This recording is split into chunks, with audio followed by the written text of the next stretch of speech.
Evangelho de Mateus, capítulo 18, versículo 23. Quantos irmãos vão abrindo aí, eu vou iniciando a mensagem. Amém?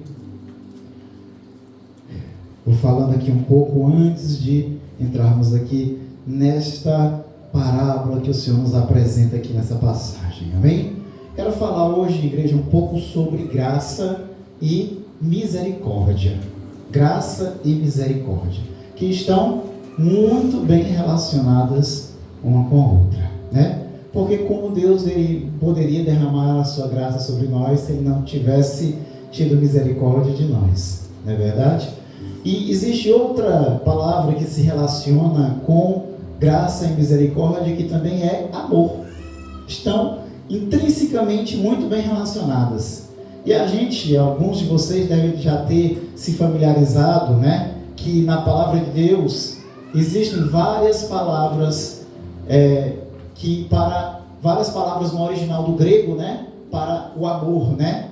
A gente conhece muito o ágape, né? A gente fala muito do ágape, que seria o amor perfeito, o amor que seria o amor de Deus para conosco, porque o ágape é mais precisamente chamado de o amor misericordioso, né? O amor ágape mais precisamente é chamado o amor misericordioso, porque existe o amor entre pai e filho, que é diferente do amor entre marido e mulher, que é diferente do amor entre amigos, né? Então existem várias formas existe até também um amor convencional, que é por causa de uma relação de benefícios, porque a pessoa traz benefícios para mim, é conveniente para mim, eu sou conveniente para ela, e aquela relação trouxe benefício mútuo, e acabou que gerou uma afeição, né, por causa desse benefício mútuo, né?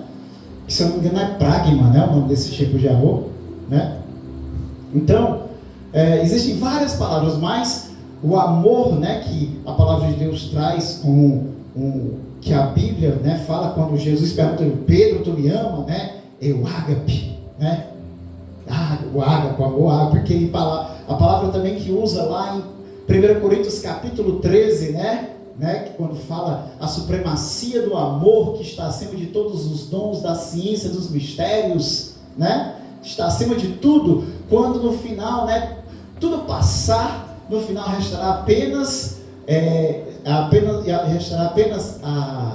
a fé, a esperança e o amor. Porém, desses três, o maior é o amor. A palavra também é usada, ágape. Então, existe uma relação muito, muito íntima entre misericórdia, graça e amor.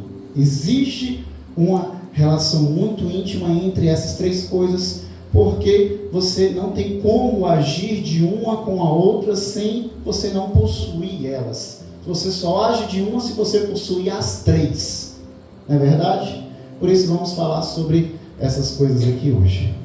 E a graça é uma coisa que todos nós recebemos de Deus. Quem já recebeu graça do Senhor aqui? Todos nós já recebemos isso. Por isso glorificamos a Ele. Glorificamos porque a sua graça já nos alcançou. Louvado seja Deus por isso. A graça de Deus nos alcançou por causa de Cristo Jesus, que deu a sua vida por nós e derramou o seu sangue para nos lavar do nosso pecado. Amém? A graça, tanto é algo que recebemos, quanto é algo que podemos também, igreja, manifestar. Não é algo apenas que recebemos, mas é algo que podemos também dar. Assim como o amor é algo que podemos receber, é algo que podemos dar, e não apenas podemos dar, devemos dar. Misericórdia é algo que podemos receber, mas é algo que também podemos ofertar, e devemos ofertar misericórdia. O erro dos judeus foi o quê? Foi ter observado a lei, mas retirando dela a misericórdia. Esse foi o erro dos judeus, né? A graça é algo tanto que recebemos, como é algo que devemos ofertar, manifestar em nós. Todos recebemos da graça de Deus, mas infelizmente nem todos temos tido a capacidade de ofertá-la, de manifestá-la. Graça no grego é dito caritas no grego, né? Quando você vê lá em Efésios capítulo 2, se eu não me engano, versículo 8, se eu não me engano, Efésios 2:8, pela graça sois salvo, né? Pela graça sois salvo mediante a fé, né? Essa palavra no grego é caritas, né? Graça no grego, que é caritas, significa fundamentalmente um favor imerecido, um presente gratuito oferecido sem custo ou sem merecimento, sem mérito. Isso aqui não é invenção da cabeça do pastor Tiago, não. Você pode jogar no seu Google aí e você vai encontrar a mesma coisa que eu estou falando aqui. E isso aqui eu joguei no Google e a resposta que o Google deu, eu estou botando aqui. Viu? Para não dizer que é coisa da cabeça do pastor Tiago. Tá bom? Graça significa fundamentalmente favor imerecido, dom ou presente gratuito oferecido sem custo ou merecimento. Então, ou seja, ninguém merece receber. Ninguém mereceu receber essa graça. Ninguém mereceu receber o sacrifício, o sangue do Cordeiro e o dom do Espírito de Deus na nossa vida. Ninguém mereceu. Ninguém é um bonzão, ninguém é um talentoso, ninguém aqui mereceu. E assim como ninguém mereceu, ninguém também que passar pela sua vida deve merecer, para que você possa oferecer misericórdia e graça. Ninguém deve merecer. Você é que deve permitir que Deus mova no seu coração, para que você venha ser um instrumento de Deus, para que Deus venha usar de misericórdia por meio de ti, para abençoar outra pessoa. Não merece, não vale nada. Às vezes não vale mesmo não, às vezes não merece mesmo não. Mas às vezes só precisa você deixar Deus te usar para fazer toda a diferença. Para fazer toda a diferença. Mas como a gente fica procurando olhar como o homem vê, e a gente não procura ver como Deus vê, aí a gente não deixa ser usado como instrumento de Deus. A gente fica olhando com esses olhos da carne, que fica analisando e julgando o tempo todo. Fica medindo e pesando o tempo todo. Fica medindo e pesando o tempo todo. Como o profeta Samuel, que foi ali na casa do Davizinho para ungir o novo rei, né? E os irmãos tudinho contra Davi, até o pai do Davi esqueceu do pobre do Davi, cuidando das ovelhas lá. E o Samuel olhou para o irmão guerreiro, alto, bonito, o mais velho, e o profeta quando olhou para aquele homem lá, disse: certamente esse é o ungido do Senhor. E aí olha que ele era profeta. Certamente esse é o ungido do Senhor. Deus sussurrou assim no ouvido do profeta: esse aí não é o meu ungido não, porque Deus não vê como o homem vê, porque o homem vê a aparência e eu porém vejo o coração. A gente tem que procurar ter mais visão. Procurar ter mais visão, igreja.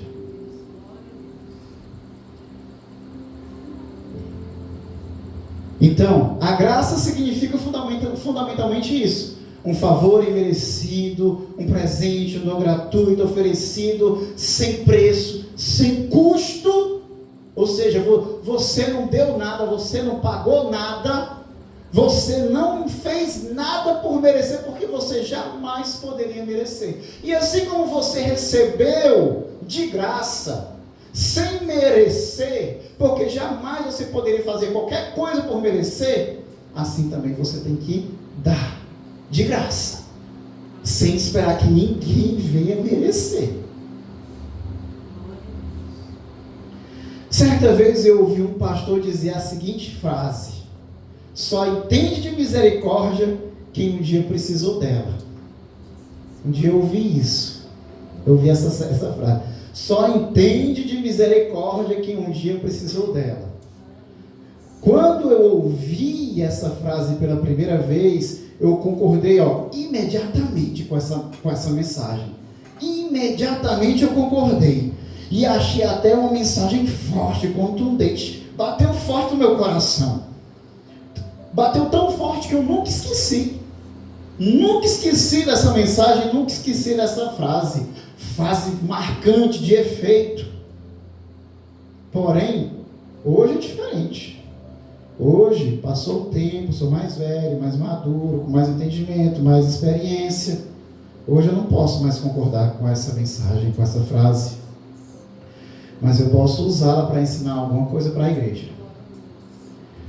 Por que, pastor Tiago, que o senhor, ou você, que eu não sou tão velho assim para ser chamado de senhor, eu até fico assim, constrangido quando pessoas mais velhas do que eu me chamam de senhor.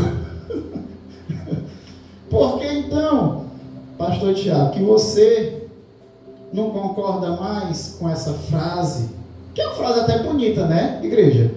Só entende de misericórdia quem um dia precisou dela. É uma frase bonita. Isso eu continuo concordando. É uma frase bonita. Mas eu não concordo mais que essa frase seja verdadeira. Não concordo mais que ela seja verdadeira. Sabe por que, igreja, que eu não concordo mais? Porque muitos que precisaram de misericórdia e já receberam dessa misericórdia não entenderam nada dela e muito menos levaram essa misericórdia adiante. E essa sim é que é a verdade. Essa sim é que é a verdade. Veja, por exemplo, Mateus 18, 23, que é a passagem que nós vamos ler agora. Mateus 18, 23. Que todos imaginam que já está aberto, né? Por isso, o reino dos céus é semelhante a um rei que resolveu ajustar as contas com os seus servos. E passando a fazê-lo, trouxeram-lhe um que lhe devia 10.000 talentos. Vamos dar um pontinho aqui, uma pausa aqui. Vamos fazer um negócio um pouquinho diferente aqui hoje. Amém? Quem tem celular aí, mostra aí pro pastor aqui, quem tem celular. Pastor Tiago hoje vai permitir uma coisa diferente aqui hoje. Abre o Google aí, quem tiver acesso a dados móveis, abre o Google aí. Bota aí, abre uma pesquisa aí no Google. Bota assim, quanto pesa um talento de prata segundo a Bíblia? Coloque aí.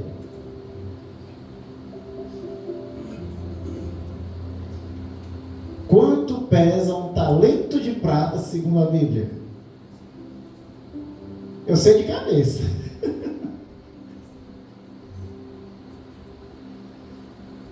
Me diga aí se deu 34 quilos aí. 34? Hã? 34,5? Entre 34 e 35 quilos. E era quanto que ele devia? 10.000 talentos. Agora abre a sua calculadora, quem não é bom de matemática. Eu já sei, né? Que dá 340 mil quilos. 340 mil quilos. Mas quem duvida, abre a sua calculadora e multiplica. 10.000 vezes 34. Dá 340 mil quilos de prata. Era o que ele devia. Era o que ele devia. Curiosidade aqui. A coroa de Davi pesava 1 talento de ouro. 34 quilos de ouro. 10.000 talentos de prata ele devia. Dava para pagar? Se você devesse essa quantidade, você pagaria? Você conseguiria pagar? Eu acho que se juntasse a gente todinho aqui, a gente não conseguia pagar. Passasse assim uns 20 anos trabalhando, talvez não desse, né? 10.000 talentos. Não tendo ele, porém, com o que pagar, o senhor desse servo ordenou que fossem vendidos ele, a mulher, os filhos e tudo que possuía, e que assim a dívida fosse paga. Então o servo, caindo aos pés dele, implorava: tenha paciência comigo, e pagarei tudo ao senhor. E o senhor daquele servo, compadecendo-se, mandou embora e perdoou-lhe a dívida. Saindo, porém, aquele servo encontrou os seus conservos, os seus companheiros, que lhe devia 100 denários. 100 denários são 100 dias de trabalho no campo. Agarrando, começou a sufocá-lo, dizendo: pague-me o que você me deve. Então o seu conservo, o seu companheiro, caindo aos pés dele, pedia: tenha paciência comigo, que pagarei tudo a você. Ele, porém, não quis saber, pelo contrário, foi e o lançou na prisão, até que saldasse a dívida. Vendo os seus companheiros o que havia acontecido, ficaram muito tristes e foram relatar ao seu senhor tudo o que havia acontecido. Então o senhor, chamando aquele servo, lhe disse: servo malvado, eu lhe perdoei aquela dívida toda, porque me implorou. Será que você também não devia ter compaixão do teu conservo, assim como eu tive compaixão de ti? E se indignando, o Senhor entregou aquele servo aos carrascos, até que lhe pagassem toda a dívida. Olha só o que é a história aqui. É Jesus que relata, Jesus que conta essa parábola aqui. Esse rapaz devia uma dívida impagável ao rei, e porque ele implorou por misericórdia, o rei perdoou. O rei perdoou a dívida dele. E o que ele devia fazer? Se alegrar e levar essa gratidão adiante. Manifestar misericórdia e graça para com o próximo também. Quando ele passa no caminho e vê o outro que estava devendo ele devia dizer: meu amigo, aquilo que tu está me devendo não importa mais, porque a minha dívida, que era muito maior do que a tua, já foi perdoada. Mas não, ele pega o outro pelo colarinho, sufoca, pega ele pelo pescoço e diz: não quero saber de conversinha, eu vou mandar te prender e tu vai trabalhar forçado até me pagar. Igreja, isso aí é uma comparação, igreja, do nosso pecado, igreja, daquilo que foi perdoado na cruz, em relação às pequenas ofensas que sofremos no decorrer da nossa vida. Grande ofensa, alto preço foi pago por nós na cruz, e caminhamos dia após dia, nos ofendendo com pequenas coisas, lançando uns aos outros em cadeias, cortando de nossas vidas os outros por causa de pequenas coisas, falando mal, difamando, por causa de pequenas coisas, enquanto um alto preço foi pago por nós, uma dívida que nenhum de nós jamais poderia pagar. Olha como a parábola termina. Se nós agimos assim uns para com os outros, assim como esse servo agiu para com o seu companheiro, o que foi que o rei fez? Porque ele não agiu de misericórdia e graça para com o seu companheiro, o que foi que o rei fez? Servo mau, eu te perdoei toda a tua dívida, tu não podia também ter agido de misericórdia para com o teu amigo? Pois eu também vou te lançar em cadeias. Olha o exemplo que Jesus nos dá na parábola. Ele nos perdoa da grande dívida, mas se nós não agimos dessa forma uns para com os outros, o destino que nós temos é o mesmo. É o mesmo. Por isso que eu digo, não posso concordar com a frase desse pastor que ele diz: só pode entender de misericórdia quem um dia precisou dela, porque muitos já precisaram de misericórdia, e muitos já receberam de misericórdia, mas não entenderam nada dela, e muito menos conseguiram vivenciar e praticá-la.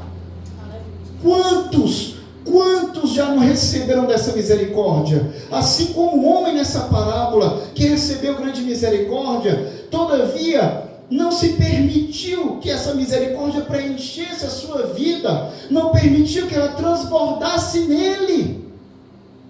Assim também existe muitos hoje, dentro das igrejas, crentes, que acham que são filhos de Deus, que batem no peito: eu sou filho de Deus, eu sou cheio da unção, que já receberam curas, que tiveram suas vidas e famílias resgatadas, transformadas, receberam nova vida, tiveram suas dívidas e ofensas perdoadas, foram libertos da bebida, das drogas, muitas vezes saíram dos leitos de hospital, muitas vezes livramentos de morte, mas não permite que essa graça os preencha e transborde por meio de suas vidas, para que essa mesma graça também alcance outras vidas. Lembre-se, igreja, mais do que uma palavra eloquente, a nossa vida é a palavra, porque somos observados, nós é que somos testemunho dessa palavra, nós é que somos testemunho dela. No final, tais pessoas não passam de ingratas, desafeiçoadas, às vezes até a igreja, pessoas que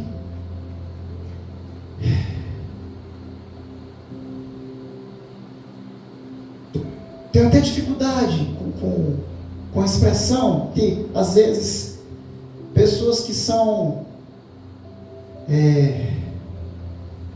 que gostam de tirar vantagem, oportunistas, brincam com as coisas de Deus, acha que sempre Deus, mas não se faz Deus de menino.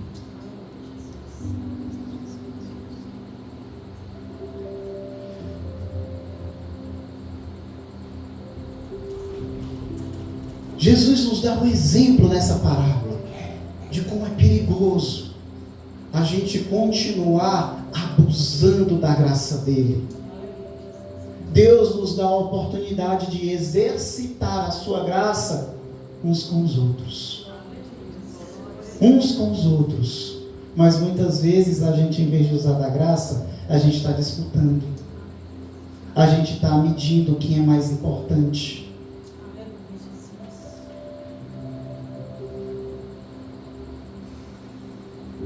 A gente está medindo quem é mais inteligente, quem é mais bonito, quem é mais amigo.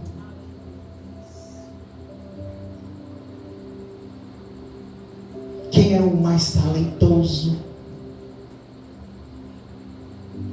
A gente fica caçando defeito nos outros, em vez de buscar as qualidades, em vez de buscar como é que eu posso ajudar o meu irmão a alcançar o potencial máximo dele.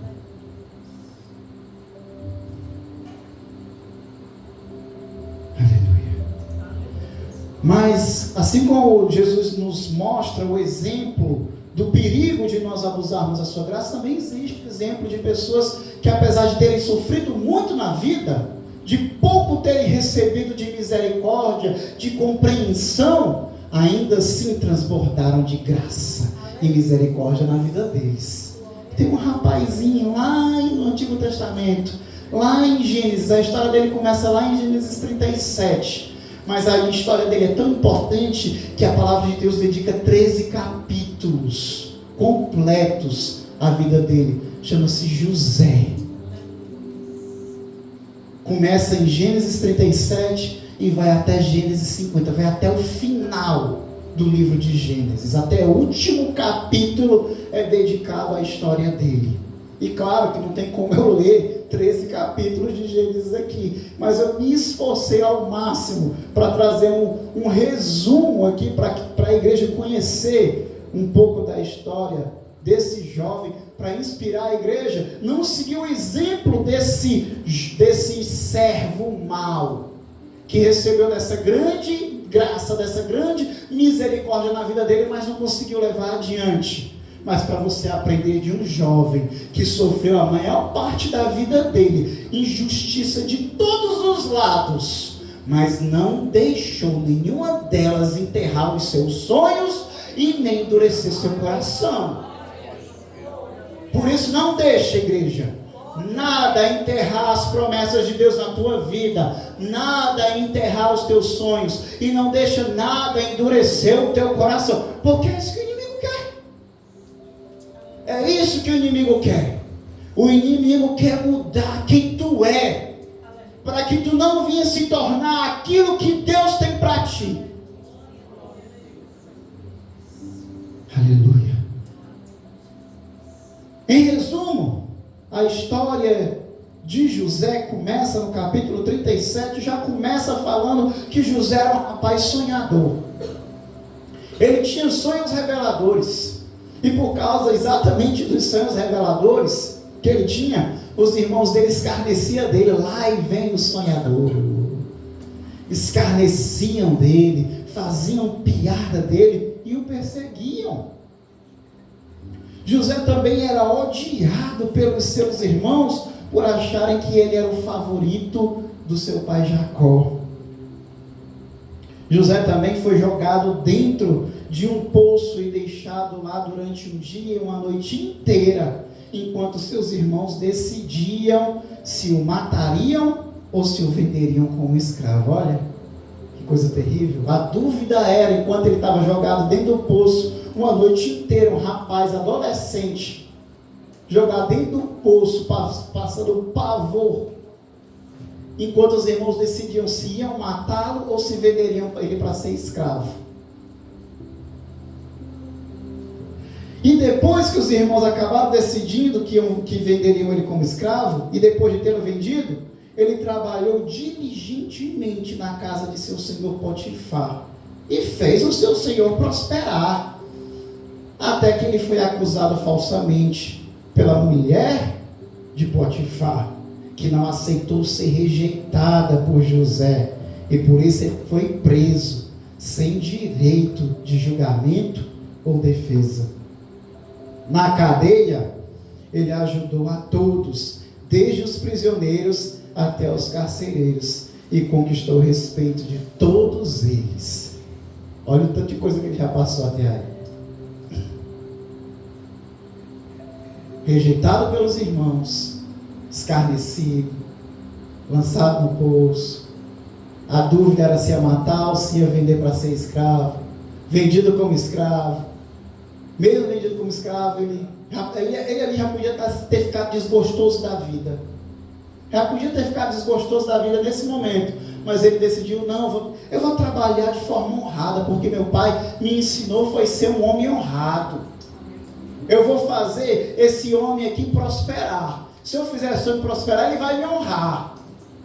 Só que aí o inimigo vai lançar uma cilada, porque o inimigo queria destruir a vida daquele menino, onde quer que ele fosse. Lançou uma cilada, ele não caiu na cilada. A mulher vai, lança uma calúnia. Ele não tem direito à defesa, não tem direito a julgamento, vai preso. Aí ele podia ter ficado mais desgostoso ainda, já estava preso. Qual a esperança que tem por um prisioneiro que não tem direito nenhum? Ele era um escravo. Que direito ele tinha? Um escravo preso. Que direito ele tinha? Não tinha direito nenhum, não. O que é que eu vou fazer na cadeia? Qual é a esperança que eu tenho ainda de alguma coisa na minha vida? Eu não tenho esperança mais nenhuma, não. Mas José é quem ele é. Ele é filho de Jacó, neto de Isaac, bisneto de Abraão. Ele tem promessa na vida dele. Quem tem promessa aí? Quem tem promessa aí? Ele é quem ele é. Não importa onde ele está, ele é quem ele é. Não importa onde ele está. Você é quem você é, não importa onde você está, não importa o que você passa. Se você tem promessa, você não muda.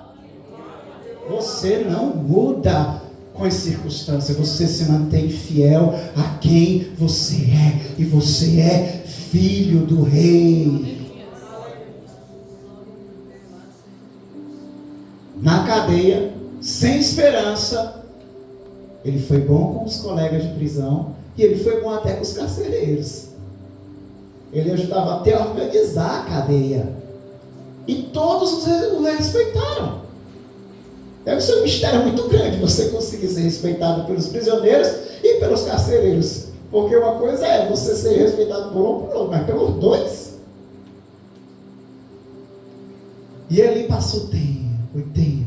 Daqui a pouco 2 colegas dele de prisão, deixa eu continuar aqui porque eu sou prolixo, se eu não me manter no meu roteiro aqui eu posso me perder, né? Na cadeia ajudou a todos, desde os prisioneiros até os carcereiros. Conquistou a respeito de todos. Interpretou os sonhos de 2 companheiros de prisão, como vocês sabem, o copeiro e o padeiro do rei. E as interpretações se cumpriram com exatidão, como ele havia interpretado. E ele pediu apenas que na presença de Faraó ele fosse lembrado. Só que o copeiro, ao sair da prisão, se esqueceu de José. Esqueceu-se de José. O copeiro, que devia gratidão a José, esqueceu-se dele por muito tempo e lembrou-se dele apenas quando foi conveniente lembrar. Quando o Faraó precisou desesperadamente que alguém interpretasse o seu sonho, enquanto todo o reino do Egito já havia sido virado de cabeça para baixo, buscando um sábio, um feiticeiro, um adivinho, que pudesse interpretar o sonho, e ninguém pôde interpretar.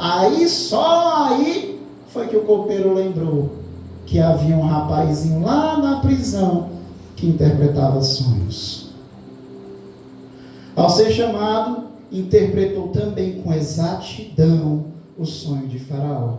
E assim ele começou a colher os frutos de tudo que ele havia plantado ao longo de toda aquela dolorosa caminhada que ele havia passado. Mas não terminou ainda ali. Ainda havia mais uma prova que ele ainda ia passar.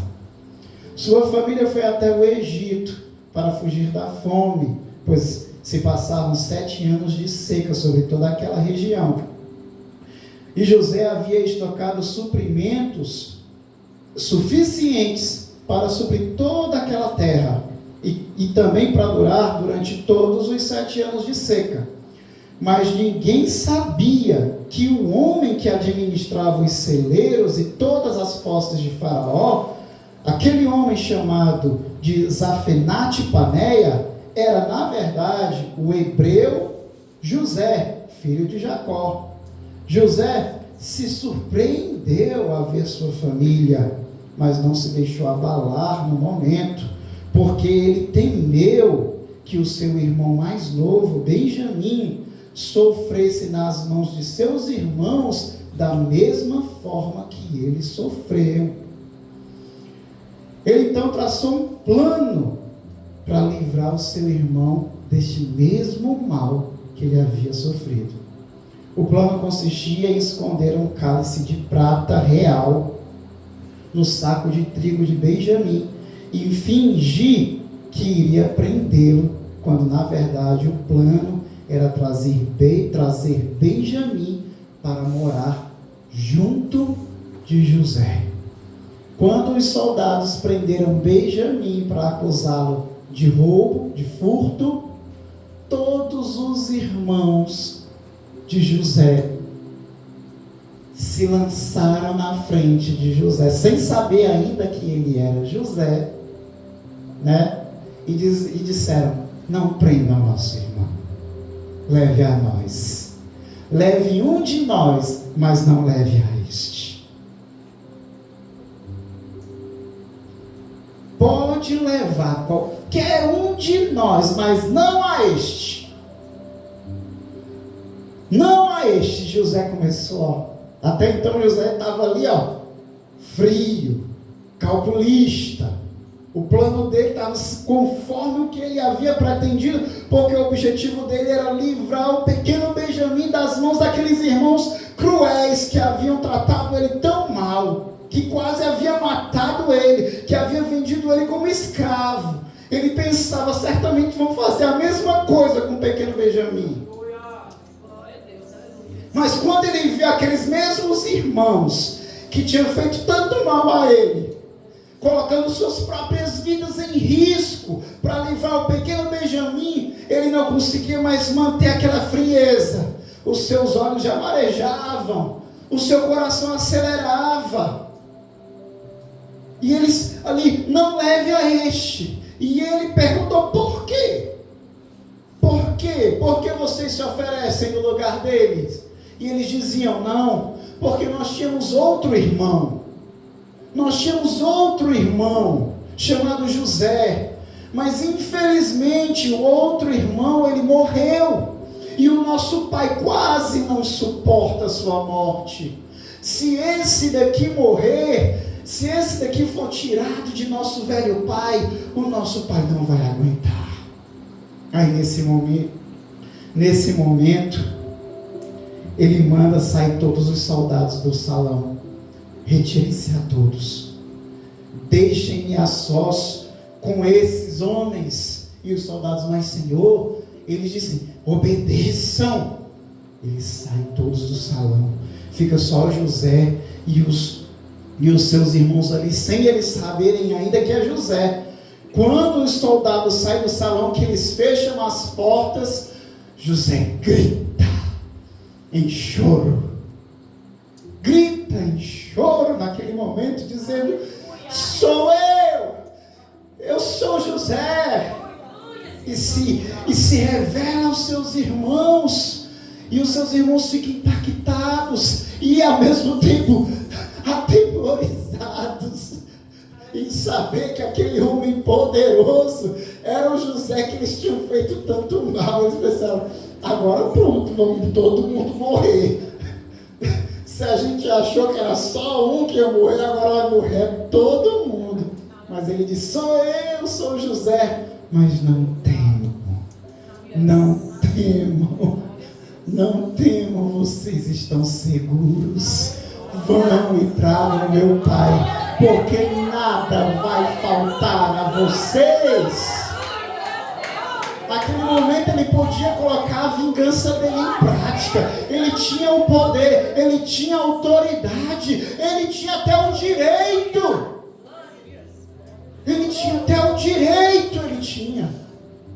Mas ele agiu de misericórdia.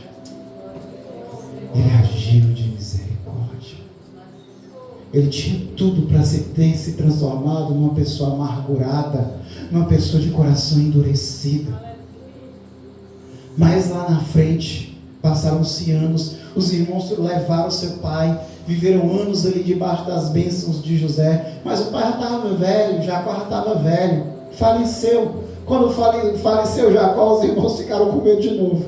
Pronto, agora nosso pai morreu. Agora José finalmente, agora que nosso pai morreu, finalmente o José vai se vingar de nós. Aí José se reúne com eles, tudo, e eles novamente, na presença deles, eles pedindo misericórdia para José. Lá no capítulo 50, versículo 20, José fala assim para eles: vocês na verdade planejaram mal contra mim, porém Deus transformou o mal em bem, para fazer como vocês veem agora, que se conservem com vida muita gente.